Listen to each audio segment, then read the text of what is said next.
આજનો દિવસ મારા માટે ખૂબ જ ખાસ હતો, કારણ કે આજનો દિવસ મારા લગ્નનો દિવસ હતો. લગ્નના લાલ રંગના પાનેતરમાં હું ખૂબ જ સુંદર લાગી રહી હતી. બધાએ દિલ ખોલીને મારા વખાણ કર્યા.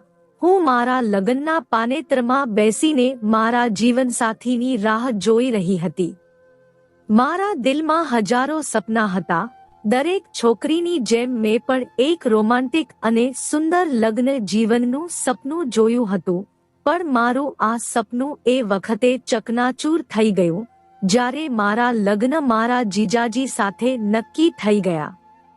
એવું નહોતું કે તે ઉંમરમાં મારા કરતાં ઘણા મોટા હતા. તે એક ભણેલા ગણેલા અને સુંદર યુવાન હતા. પણ મેં તેમને હંમેશા જીજાજીના રૂપમાં સ્વીકાર કર્યા હતા. મારી દીદી સુનીતાના અવસાન પછી જ્યારે તેના સાસુએ મારી માને મારા સંબંધ વિશે પૂછ્યું તો મારી માં મને પૂછ્યા વિના જ માની ગઈ. જ્યારે મને આ વાતની જાણ થઈ તો હું તેના પર ખૂબ જ ગુસ્સે થઈ અને ઘણા દિવસો સુધી મારા પરિવાર સાથે વાત કરવાનું બંધ કરી દીધું. એક દિવસ મારી માં એ મને પોતાની પાસે બોલાવીને કહ્યું, દીકરા, અમે બધા તને ખૂબ પ્રેમ કરીએ છીએ અને અમે તારા વિશે કોઈ ખોટો નિર્ણય લેવા માંગતા નથી. હરીશ એક સારો, સુંદર અને ભણેલો ગણેલો માણસ છે. એક સારો છોકરો છે અને તેની સૌથી મુખ્ય વાત તેનું લોભી ના હોવું અને સારું કમાવવું છે. શું તું તેને ફક્ત એકલા માટે લગ્ન કરવાની ના પાડી દઈશ? કારણ કે તેના લગ્નના તારી બહેન સાથે થયા એના 2 વર્ષ થઈ ગયા છે. ક્યારેક સમયની સાથે સંબંધો બદલાઈ જાય છે મારી વહાલી દીકરી. તો પણ જો તું ના પાડવા માંગતી હોય તો હું આજે હરીશની માને ફોન કરીને ના પાડી દઈશ. તું રાત્રે મને તારા નિર્ણયની જાણ કરી દેજે. મમ્મી આટલું કહીને જતી રહી અને હું વિચારમાં પડી ગઈ. મને સમજાતું નહોતું કે મારે શું કરવું જોઈએ. હું મારા રૂમમાં આવી ત્યારે મારો મોબાઈલ ફોન વાગી રહ્યો હતો. મેં મોબાઈલ ઉપાડ્યો ત્યારે તેની પર નેહા કોલિંગ લખેલું હતું. હું મારા મનમાં ખુશ થઈ કે મારે મારી સમસ્યા મારી બહેનપણીને જણાવવી જોઈએ અને કોઈ સારી સલાહ માંગવી જોઈએ. પરંતુ ફોન ઉપાડ્યા પછી હું હોશ ખોઈ બેઠી. જ્યારે નેહાએ પોતાના વિશે જણાવ્યું તો મારી આંખોમાં આંસુ આવી ગયા, કેમ કે તેના પતિએ તેને ઘરની બહાર કાઢી મૂકી હતી અને તેના કિંમતી ઘરેણાં પણ છીનવી લીધા હતા. હવે તેના પરિવારના લોકો તેના વિશે ખૂબ જ ચિંતિત હતા અને તેઓ કાયદાકીય રીતે સમસ્યાનો ઉકેલ લાવવાનો પ્રયાસ કરી રહ્યા હતા. આ બધી વાતો સાંભળ્યા પછી હું મારી ચિંતા ભૂલી ગઈ. ઉલટા હું નેહાને સાંત્વના આપવા લાગી, જેના હમણાં 6 મહિના પહેલા જ લગ્ન થયા હતા અને હવે આટલા ઓછા સમયમાં આવા ભયંકર પરિણામો જોવા મળ્યા છે. તેની આખી વાત સાંભળ્યા પછી મને અહેસાસ થયો કે દુનિયા ખૂબ જ મતલબી અને ભ્રામક છે અને વડીલોના ફેસલા સામે નમવું બુદ્ધિમાની છે, કારણ કે તેઓ પોતાના અનુભવોના પ્રકાશમાં સૌથી સારા નિર્ણયો લે છે. મને લાગવા લાગ્યું કે મારી માનો નિર્ણય 100% સાચો હતો અને ત્યારે જ હું મારી માની પાસે ગઈ અને તેને કહ્યું, માં, હું હરીશ સાથે લગ્ન કરવા માટે તૈયાર છું. માં, જે આ સમયે રસોડામાં ભોજન બનાવી રહી હતી, મારા મોંમાંથી આ શબ્દ સાંભળીને તે આશ્ચર્યચકિત પણ થઈ અને ખુશ પણ. સાથે જ તેણે મને ગળે લગાડી લીધી અને મારા કપાળ પર ચુંબન કર્યું અને મને ખૂબ આશીર્વાદ આપ્યા. માતાને ખુશ જોઈને હું પણ ખુશ થઈ ગઈ. મેં લગ્ન પછી સુનીતા દીદીને હંમેશા ખુશ અને સારા કપડામાં જોયા હતા, જેના કારણે મારા દિલમાં કોઈ ડર નહોતો. લગ્ન પછી પહેલીવાર હું દુલ્હન બનીને તેના રૂમમાં દાખલ થઈ અને જેવી જ દિવાલ પર મારી બહેનનો ફોટો જોયો, હું તેની પાસે જઈને બોલી, મારી વહાલી બહેન, તું ખૂબ જ યાદ આવે છે. તું આ દુનિયામાંથી બહુ જ જલ્દી દૂર થઈ ગઈ છે. મને એવું લાગે છે કે જેમ તું આ દુનિયામાં તારી બધી ખુશીઓ મારા પારણામાં ઠાલવવા આવી હતી. આટલું કહીને હું તેના ફોટાને પ્રેમથી જોતા જોતા શણગારેલા બેડ ઉપર આવીને બેસી ગઈ. હવે હું હરીશની રાહ જોઈ રહી હતી. હું આવનારી સુંદર ક્ષણોનો વિચાર કરીને શર્મથી સંકોચાઈ રહી હતી. એ જ સમયે મને દરવાજાને ખોલવાનો અવાજ સંભળાયો તો મેં માથું નીચે કરીને જોયું કે હરીશ અંદર આવ્યા અને દરવાજો બંધ કરી દીધો. હરીશ પલંગની નજીક આવતા રહ્યા અને ચૂપચાપ જેમ તે અંદર પ્રવેશ્યા હતા તેવા જ પાછા જતા રહ્યા. દરવાજો બંધ થવાનો અવાજ સાંભળીને મેં આશ્ચર્યથી મારો ચહેરો ઘૂંઘટમાંથી બહાર કાઢ્યો અને એ જોઈને આશ્ચર્ય થયું કે મારા સામેથી મારી દીદીનો ફોટો તેની જગ્યાએથી ગાયબ હતો. હું થોડીવાર ત્યાં જ બેસી રહી. મને નહોતી ખબર કે મારે શું કરવું જોઈએ. શું હું એમ સમજું કે હરીશ 1 વર્ષ પછી પણ પોતાની પત્નીના મૃત્યુના દુઃખને ભૂલી શક્યા નથી? તેમણે આ સમયે મારી પાસે હોવા જોઈએ. કંઈક વિચારીને હું મારી જગ્યાએથી ઊભી થઈને તેમની પાછળ ગઈ. હું આશ્વાસનના અમુક શબ્દો કહીને તેમનું દિલ ખુશ કરવા માંગતી હતી, જેથી અમે બંને એકબીજા વિશે કશું વાત કરી શકીએ. હું રૂમમાંથી બહાર આવી ગઈ અને એ જ રૂમ બાજુ ગઈ જેમાં હરીશ ગયા હતા, પણ તે બંધ હતો. મને આશ્ચર્ય થયું. હું મારા ભારે ભરકમ કપડાથી પરેશાન થઈ રહી હતી. સવારથી રાત સુધી આરામ ના મળવાના કારણે મને ઊંઘ આવવા લાગી હતી. તો હું મારા ભારે કપડાં લઈને રૂમમાં પાછી આવતી રહી અને કપડાં બદલીને સૂઈ ગઈ. બીજા દિવસે સવારે હું જાગી ત્યારે હરીશ પલંગની કિનારી બાજુમાં બેઠા હતા અને મારા સાસુ તેમને નાસ્તો કરવા માટે કહી રહ્યા હતા. મને ઉઠતા જોઈને હરીશ બોલ્યા, નવા જીવનની નવી સવારની શુભકામનાઓ. હરીશે એટલા પ્રેમથી કહ્યું કે હું ગઈ રાતનો મારો ખરાબ મૂડ ભૂલી ગઈ અને હસી પડી. એ જ વખતે મારી નજર સામેની દિવાલ પર લાગેલા દીદીના ફોટા પર પડી. દીદીનો ફોટો ફરીથી તેની જગ્યાએ આવી ગયો હતો. ફોટો જોઈને મને એવું લાગ્યું કે જાણે તે અમને જોઈને હસી રહી હોય. મારા હોઠ પર પણ સ્મિત આવી ગયું. અમારા માટે નાસ્તો આવી ગયો હતો તો હું ફ્રેશ થવા જતી રહી. હરીશે અને મેં અમારા રૂમમાં ખૂબ જ ખુશનુમા વાતાવરણમાં નાસ્તો કર્યો. નાસ્તો કર્યા પછી હરીશના અમુક મિત્રો મળવા આવ્યા તો તે તેમની સાથે જતા રહ્યા, જેથી હું તૈયાર થવા લાગી. આખો દિવસ મહેમાનોને મળવામાં વીતી ગયો. આજે હું બહુ જ ખુશ હતી. હરીશનું વર્તન જોઈને આશા હતી કે ટૂંક સમયમાં જ અમે બંને એકબીજાની નજીક આવી જઈશું અને એકબીજાને સમજી શકીશું. પરંતુ જ્યારે રાત પડી અને હું તેમની રાહ જોવા લાગી તો હું ખૂબ જ નિરાશ થઈ ગઈ, કારણ કે ગઈ રાતની જેમ હરીશ રૂમમાં આવ્યા અને દીદીનો ફોટો લઈને બીજા રૂમમાં જતા રહ્યા. હું બેસીને તેમને કુતૂહલથી જોવા લાગી. મને તેમના ઉપર દયા પણ આવી.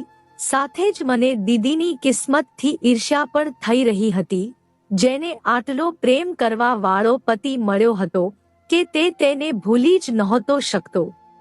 જ્યારે હું રૂમમાંથી નીકળી અને હરીશની સાથે બીજા રૂમમાં જવા ગઈ ત્યારે તેમણે પહેલેથી જ રૂમને બંધ કરી દીધો હતો. હું ત્યાં જ ઊભી રહી ગઈ હતી અને મને અંદરથી હરીશનો કંઈક બોલવાનો અવાજ સંભળાઈ રહ્યો હતો. તે કોઈની સાથે વાત કરી રહ્યા હતા. હું દરવાજા ઉપર કાન લગાવીને સાંભળતી રહી, પરંતુ એક પણ શબ્દ સમજમાં ના આવ્યો. ત્યારે મારા સાસુ મને આવતા દેખાયા. તેમણે પૂછ્યું, શું થયું? તું અહીંયા કેમ ઊભી છે? હવે હું તેમને શું કહું કે 2 દિવસની દુલ્હન તેના પતિની પાછળ ભાગી રહી છે અને તે મારાથી દૂર દૂર ભાગી રહ્યા છે. મારો ચહેરો જોઈ મારા સાસુ પોતે જ સમજી ગયા અને બોલ્યા, કંઈ વાંધો નહીં, થોડા દિવસોની વાત છે, પછી બધું સારું થઈ જશે. હું નિરાશ થઈને મારા રૂમમાં પાછી આવી ગઈ અને દીદી અને હરીશના જીવન વિશે વિચારતા વિચારતા પથારી પર સૂઈ ગઈ. અમે 2 બહેનો હતી. સુનીતા દીદી મારાથી 2 વર્ષ મોટી હતી. અમારા માતા પિતાએ અમને ઘણા પ્રેમ અને સ્નેહથી ઉછેર્યા હતા. દીદીનો અભ્યાસ પૂરો થયા પછી તેના માટે ઘણા માંગા આવવા લાગ્યા, પરંતુ અમારા માતા પિતા આ બાબતે કોઈ પણ પ્રકારની જબરદસ્તીમાં માનતા ન હતા. તેથી તેઓએ નિર્ણય દીદીને સોંપી દીધો.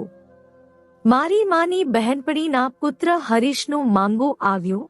માં ખૂબ જ ખુશ થઈ અને તેની ખુશી જોઈને દીદી પણ રાજી થઈ ગઈ અને પપ્પાએ પણ હરીશને ખૂબ જ પસંદ કર્યો હતો અને હરીશ પોતે પણ સુનીતા દીદીને એક ફંક્શનમાં જોઈને તેને પસંદ કરતો હતો. મેં તેમના લગ્નનો ખૂબ આનંદ માણ્યો. એકમાત્ર સંતાન હોવાથી મારું વિશેષ મહત્વ હતું. લગ્ન પછી ઘણીવાર હું મારી દીદીને અજીબ રીતે મૂંઝવણમાં મુકાયેલી જોતી હતી. ખાસ કરીને જ્યારે હું તેના ઘરે રહેવા આવતી ત્યારે તે રાત્રે ઘણા કલાકો સુધી બહાર આંટા મારતી રહેતી હતી. જ્યારે પણ મેં તેની પાસેથી કારણ જાણવા માંગ્યું તો તે હસીને મારી વાતને ટાળીને કહેતી, બસ એમ જ રૂમમાં ગભરામણ થઈ રહી હતી, એટલા માટે હું બહાર આવી ગઈ હતી. આ વાત એકવાર મેં મારી માને કહી તો તે પણ હસીને બોલી, પાગલ, નવા ઘરમાં એડજસ્ટ થવામાં થોડો સમય લાગે છે. જ્યારે પણ દીદી અમને લોકોને મળવા આવતી હતી તે ખૂબ જ તૈયાર અને ખુશ રહેતી હતી. એટલા માટે મેં પણ આ ભ્રમને મારા દિલમાંથી કાઢી મૂક્યો હતો. પરંતુ એકવાર રાત્રે જ્યારે હરીશ દીદીને અમારા ઘરે રાત વિતાવવા મૂકવા આવ્યા તો મને તેમની રીત શંકાસ્પદ લાગી. જાણે કે તે નશામાં હોય અથવા ઊંઘના પ્રભાવમાં હોય, અથવા કદાચ તે દિવસે તે ઉતાવળમાં હતા અને તેથી જ દીદીને અમારા ઘરે ઉતાર્યા પછી કારને હવામાં ઉડાડતા ઉડાડતા જતા રહ્યા હતા. હું દીદીને આ વિશે પૂછવા માંગતી હતી, પણ જ્યારે હું તેમને પૂછવા માટે તેના રૂમમાં આવી ત્યારે તે આંખો બંધ કરીને આરામ કરી રહી હતી. મેં તેને ઉઠાડવાનું યોગ્ય ના માન્યું અને પાછી મારા રૂમમાં આવતી રહી. બીજા દિવસે સવારે મેં દીદીને આ વાત કહી તો તેણે કહ્યું કે એવી કોઈ વાત નથી, અમારી બસ થોડી લડાઈ થઈ હતી એટલા માટે તે અંદર ના આવ્યા. પછી 2 દિવસ પછી હરીશ ખૂબ જ આતુરતાથી દીદીને લેવા આવ્યા અને તેની માફી પણ માંગી. દીદીનું જીવન ખૂબ જ સારી રીતે ચાલી રહ્યું હતું, પરંતુ અચાનક થોડા મહિનાઓ પછી તે અમને બધાને રડતા મૂકીને હંમેશા માટે છોડીને જતી રહી. તેના મૃત્યુના સમાચારથી અમારા બધાના મનમાં ઉદાસી છવાઈ ગઈ હતી. સાસુએ કહ્યું હતું કે સુનીતાને અચાનક છાતીમાં દુખાવો થયો, જે કદાચ હાર્ટ એટેક હતો, જેના કારણે તે બચી ના શકી. આ આઘાતમાંથી બહાર આવવું અમારા માટે ખૂબ જ મુશ્કેલ હતું, પરંતુ ક્રૂર સમય દરેક દુઃખને મટાડે છે. થોડો સમય વીતી ગયા પછી અમે પણ જીવનની અમારી બાબતોમાં પાછા ફર્યા. મારા માતા પિતાએ હરીશ સાથે મારા લગ્ન એટલા માટે કરાવ્યા કે જેથી હું મારી દીદીની જેમ તેમની સાથે ખુશ રહી શકું, પરંતુ તેમનું વર્તન મારી સમજની બહાર હતું. દિવસ દરમિયાન તો તે સરસ રહેતા હતા, પરંતુ રાત્રે બીજા રૂમમાં દીદીનો ફોટો લઈ જતા અને તેની સાથે વાતો કરતા હતા. હું તેમનું દુઃખ વહેંચવા માંગતી હતી, પરંતુ મને આ તક હજુ સુધી નહોતી મળી. હું એ જ વિચારોમાં સૂઈ ગઈ. મેં ખૂબ જ અજીબ એક સ્વપ્ન જોયું. મેં જોયું કે અંધારિયા રૂમમાં દીદીના રડવાનો અવાજ ગુંજી રહ્યો છે. હું અંધારિયા રૂમમાં મારા બંને હાથ વડે દીદીને સ્પર્શ કરવાની કોશિશમાં આમ તેમ ફરી રહી હતી, પણ હું દીદીને સ્પર્શી નહોતી શકતી. તું મારી સામે કેમ નથી આવતી? મેં થાકીને કહ્યું તો દીદી રડી પડી હતી.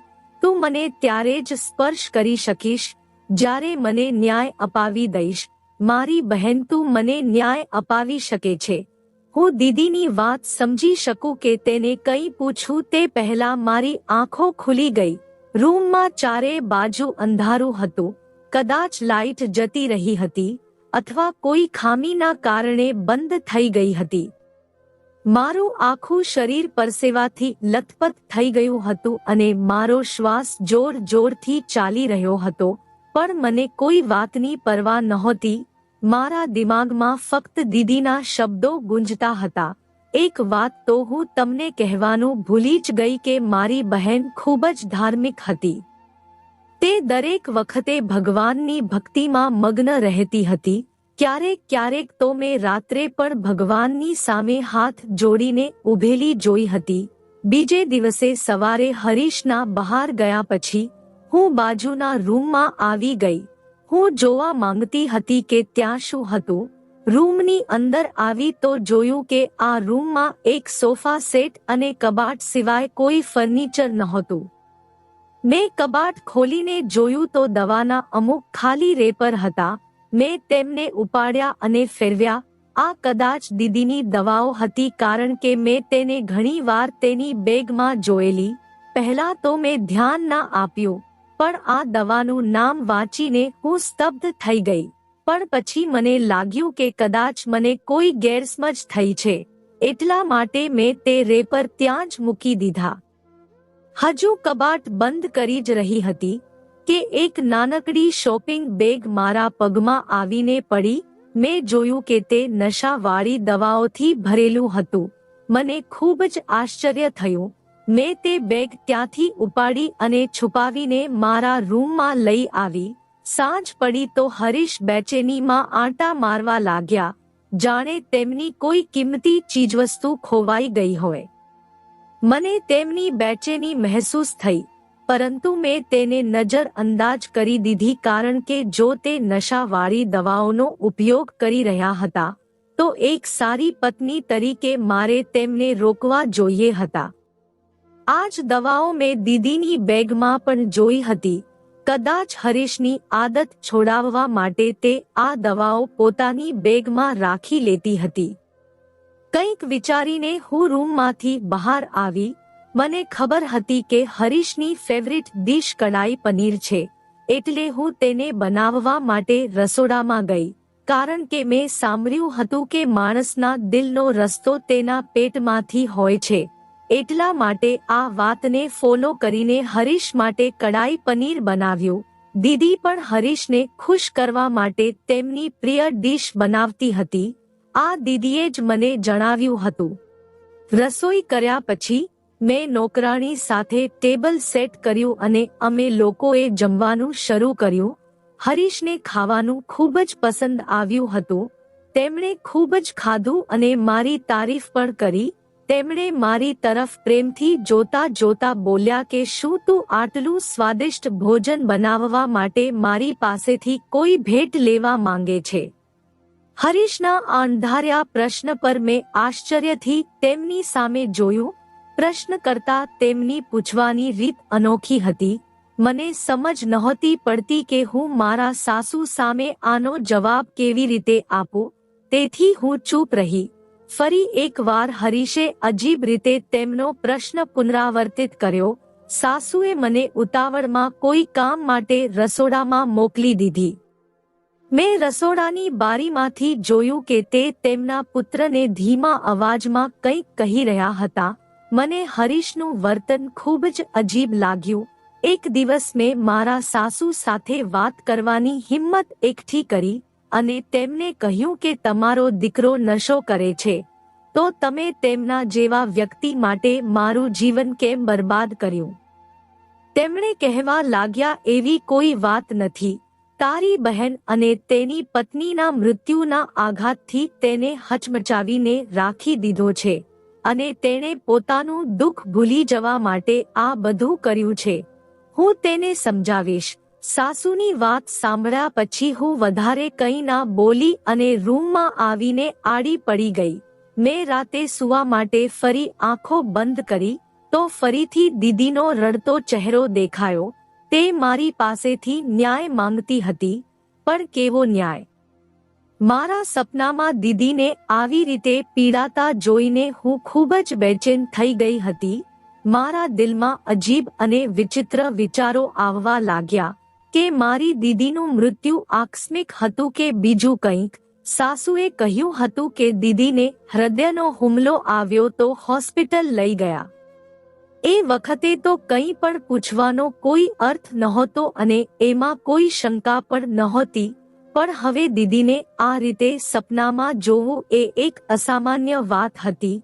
મેં હોસ્પિટલની એ રિપોર્ટને શોધવા માટે મારા રૂમની તપાસ કરી, જેમાં દીદીના મૃત્યુનું કારણ જણાવેલું હોય, પરંતુ રૂમમાંથી એવો કોઈ કાગળ મળ્યો નહીં. સવારે હરીશ નોકરી પર જતા જ મેં બીજા રૂમની સફાઈના બહાને પણ તે રૂમની શોધખોળ કરી, પરંતુ ત્યાં પણ કંઈ મળ્યું નહીં. હવે માત્ર સાસુનો રૂમ જ બાકી હતો અને મને આશા હતી કે કદાચ ત્યાં કંઈક મળી જશે, અને એવું જ થયું. સાસુના રૂમમાંથી હોસ્પિટલનો એક રિપોર્ટ મળ્યો, જેમાં દીદીના મૃત્યુનું કારણ હાર્ટ એટેક લખવામાં આવ્યું હતું. તેને મારી પોતાની આંખોથી વાંચ્યા પછી મનને સંતોષ થયો અને થોડી શરમ પણ અનુભવાઈ કે હું મારા જ ઘરના લોકો પર શંકા કરી રહી હતી. હરીશના આવા જ અજીબ વ્યવહારમાં દિવસો વીતવા લાગ્યા. એક રાત્રે મેં જોયું કે જ્યારે તે બીજા રૂમમાં ગયા તો તેમના હાથમાં એક નહીં પણ બે ફ્રેમ હતી. એક ફ્રેમ તો હું ઓળખી ગઈ હતી, એ દીદીના ફોટા વાળી ફ્રેમ હતી, અને બીજી કદાચ નવી બનેલી હતી. પણ સસ્પેન્સ એ હતું કે એ બીજી ફ્રેમમાં કોનો ફોટો હતો. આગલી રાત્રે જ્યારે હું સૂવા માટે આડી પડી તો મેં જાણી જોઈને મારી આંખો બંધ કરી અને પછી ઊંઘવાનું નાટક કર્યું. આજે રાત્રે હું ચોક્કસપણે તે રહસ્ય જાણવા માંગતી હતી, જે મને અંદરથી બેચેન કરી રહ્યું હતું. મેં જોયું કે હંમેશની જેમ હરીશ રૂમમાં આવ્યા અને હાથમાં દીદીનો ફોટો લઈને થોડીવાર ઊભા રહીને મારી સામે જોતા રહ્યા, જ્યાં સુધી તેમને ખાતરી ન થઈ કે હું સૂઈ રહી છું. તે પછી તેઓ બહાર નીકળી ગયા. હું આંખો ખોલીને તેમની પીઠ તરફ જોતી રહી અને જેમ જ તે બીજા રૂમમાં ગયા, હું પણ ઊભી થઈને બેસી ગઈ. તેમણે મને સૂતા જોઈ હતી, એટલા માટે રૂમનો દરવાજો બંધ કર્યા વગર બીજા રૂમમાં હતા. થોડી વાર પછી હું શાંત પગલાંથી ધીમે ધીમે ચાલીને બાજુના રૂમની સામે આવી ગઈ. મેં ધીમેથી દરવાજાને ધક્કો માર્યો અને દરવાજો ખુલી ગયો. મેં રૂમમાં ડોકિયું કર્યું તો હરીશ દીદીના ફોટા પર ઝૂકીને કંઈક વાતો કરી રહ્યા હતા. હરીશની વાતો હું સાંભળી શકતી હતી. તે ફોટા સાથે વાત કરી રહ્યા હતા કે માય ડિયર પ્રિન્સેસ, તું બીજી દુનિયામાં કેટલી એકલતા અનુભવતી હશે. હું તને ઉદાસ જોઈ શકતો નથી અને ટૂંક સમયમાં તારી એકલતા દૂર કરી દઈશ. બસ થોડી રાહ જો. આટલું કહીને હરીશે તેના ખોળામાંથી એક બીજો ફોટો ઉપાડ્યો અને દીદીના ફોટા સાથે લગાવી દીધો. બંને ફોટાને આપસમાં મેળવીને તે કંઈક બીજું જ કહી રહ્યા હતા. મેં તે ફોટો નહોતો જોયો, પણ તેમના હૃદયસ્પર્શી શબ્દો સાંભળીને મારા પગ નીચેથી જમીન સરકી ગઈ હતી. હું પાછી મારા રૂમમાં આવતી રહી અને મારી પથારીમાં બેસી ગઈ અને એક ઊંડો શ્વાસ લીધો. મને લાગ્યું કે જેમ હું કિલોમીટર ચાલી ગઈ છું. હું પલંગ પર આડી પડી ગઈ અને સૂવાનો પ્રયત્ન કરવા લાગી. હરીશ આત્મહત્યા વિશે વિચારી રહ્યા હતા, દીદી પાસે જવાનું વિચારી રહ્યા હતા. બની શકે છે કે દીદીની સાથે એ બીજો ફોટો તેમનો જ હશે. મારે હરીશને આ હદે પહોંચતા રોકવાના હતા. લાંબા સમય સુધી વિચાર્યા પછી મારી આંખો બંધ થઈ ગઈ કે ત્યારે જ ફરીથી દીદીના વિલાપનો અવાજ સંભળાયો. તે સતત ન્યાયની માંગણી કરી રહી હતી. મેં સ્વપ્નમાં જ તેને વચન આપ્યું કે હું તેને ન્યાય અપાવીશ. મારી વાત સાંભળીને તે ખુશ થઈ ગઈ હતી. હું બહુ જ વધારે મુસીબતમાં પડી ગઈ હતી કે દીદીનો મામલો તો મેં મારા જાણવા પ્રમાણે સોલ્વ કરી દીધો હતો. તેનું મૃત્યુ હાર્ટ એટેકથી થયું હતું.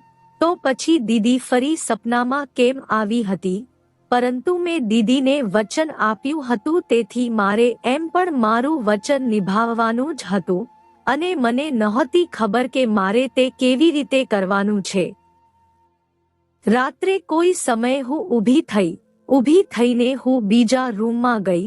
હરીશ હજુ પણ બીજા રૂમમાં જ સૂતા હતા. મારી પાસે મારા રૂમમાં નહોતા સૂતા. મેં દરવાજાને ધીમેથી ધક્કો માર્યો તો દરવાજો અંદરથી બંધ હતો. હું નિરાશ થઈને મારા રૂમમાં આવી ગઈ. વિચારતા ક્યારે મારી આંખો બંધ થઈ ગઈ ખબર જ ના પડી.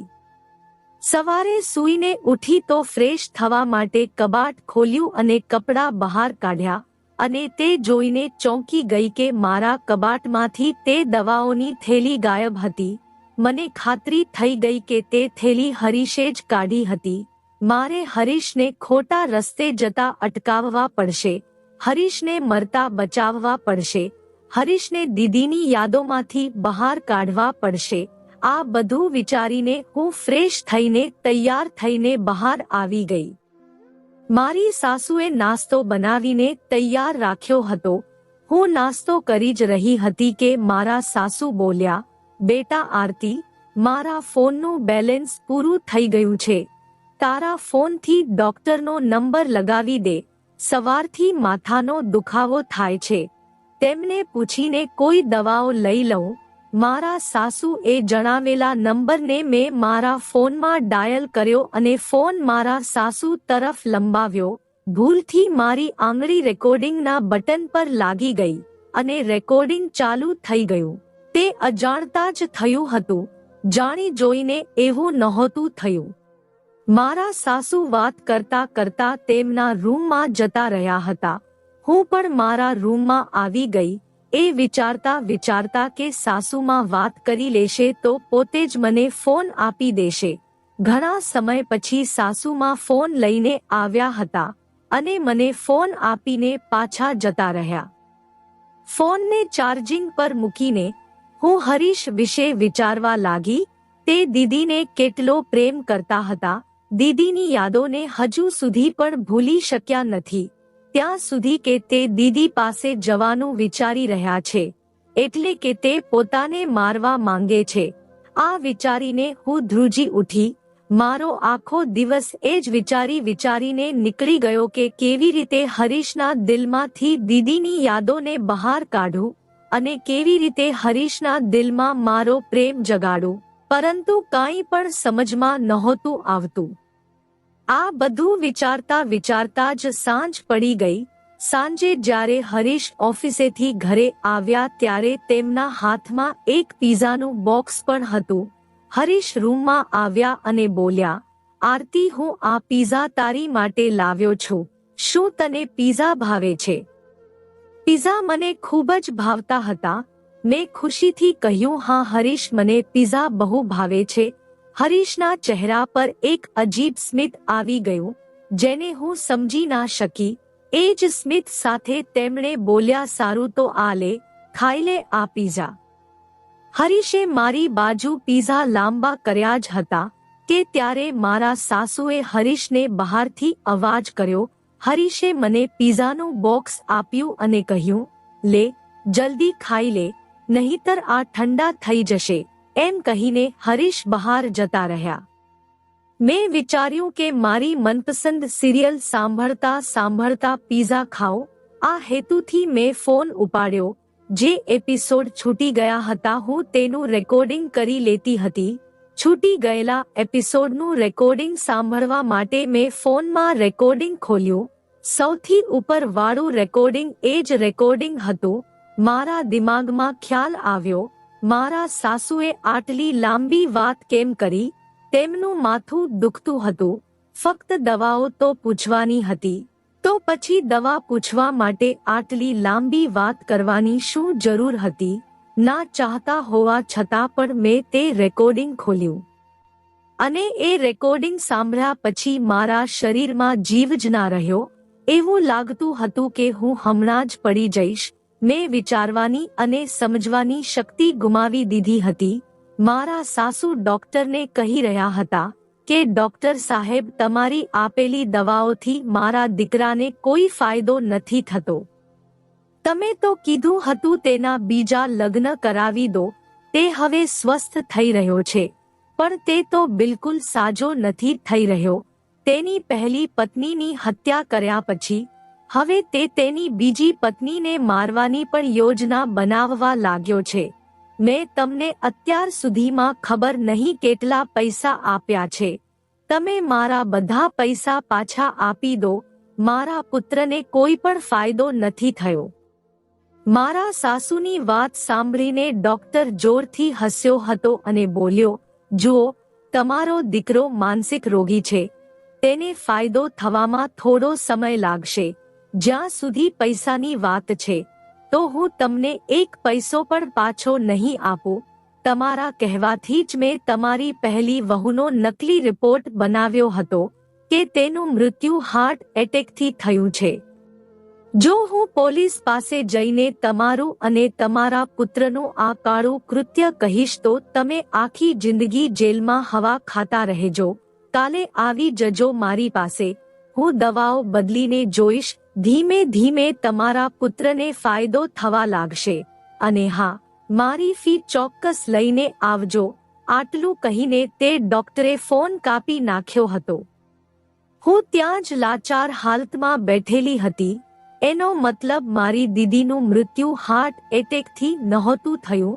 મારી દીદીને મારવામાં આવી હતી. કોઈ કારણ વગર મારી નાખવામાં આવી હતી. એટલે તો મારી દીદી મારા સપનામાં આવતી હતી અને મારી પાસે ન્યાયની ભીખ માંગતી હતી. મારી દીદીને યાદ કરીને હું ધ્રુસકે રડવા લાગી. જ્યારે મને થોડું ભાન આવ્યું ત્યારે મેં પહેલા ઊભા થઈને મારા રૂમનો દરવાજો બંધ કર્યો. હું સમજી ગઈ હતી કે હરીશ આ પિઝા ખવડાવીને મને મારવા માંગતો હતો. જરૂર પિઝામાં કંઈક ભેળવવામાં આવ્યું હશે. મેં પિઝાનું બોક્સ બાજુ પર મૂક્યું અને ઝડપથી મારા પપ્પાને ફોન કર્યો. ફોન ઉપર મારા પપ્પાને મેં બધું જ જણાવી દીધું. પપ્પાને મારી વાત પર વિશ્વાસ જ નહોતો આવતો, પણ પછી તેમણે વિશ્વાસ કરવો જ પડ્યો. પપ્પાએ કહ્યું, ગભરાતી નહીં દીકરા, જલ્દીથી પોલીસને ફોન કરીને બોલાવ. હું પણ ત્યાં પહોંચું છું. મેં ઝડપથી પોલીસને ફોન કર્યો અને મારા ઘરનું સરનામું જણાવી દીધું. થોડી જ વારમાં પોલીસ અમારા ઘરે પહોંચી ગઈ હતી. બીજી બાજુ હરીશ સમજી રહ્યો હતો કે હું પિઝા ખાઈને અત્યાર સુધીમાં હું મરી ગઈ હોઈશ. એ ખુશીમાં હોલમાં આટા મારી રહ્યો હતો. પણ પોલીસ ઉપર નજર પડતા જ તેના હોશ ઉડી ગયા. પોલીસે આવતાની સાથે જ મારા સાસુ અને હરીશની ધરપકડ કરી લીધી. મારા સાસુ અને હરીશ સ્પષ્ટતા કરતા રહ્યા કે તેઓ નિર્દોષ છે, પરંતુ મારા ફોનમાં મારા સાસુ અને તે ડોક્ટરનું રેકોર્ડિંગ તેમને દોષિત સાબિત કરવા માટે પૂરતું હતું. ઘરમાંથી મારી દીદીની યાદોનો થોડો સામાન ભેગો કર્યો અને એ ઘરેથી કાયમ માટે મારા માતા પિતાના ઘરે આવી ગઈ. દીદીના ફોટાને જ્યારે હાથમાં લીધો હતો ત્યારે મને લાગ્યું કે જેમ દીદી હસતા હોય, પોતાને ન્યાય મળવાને કારણે, અને હું એ બદમાશથી બચી ગઈ એટલે. મેં હરીશને કાયદેસર રીતે છૂટાછેડા આપી દીધા હતા અને હવે હું મારી જિંદગીમાં આગળ વધી ગઈ. મેં મારો અધૂરો અભ્યાસ પૂરો કર્યો અને એક ખૂબ સારી જોબ કરવા લાગી. મારા માતા પિતાએ મને ખુલ્લા દિલથી અપનાવી હતી. તેમણે લોકોની પરવા નહોતી કરી કે છૂટાછેડા લીધેલી દીકરીને ક્યાં સુધી ઘરમાં બેસાડી રાખશો.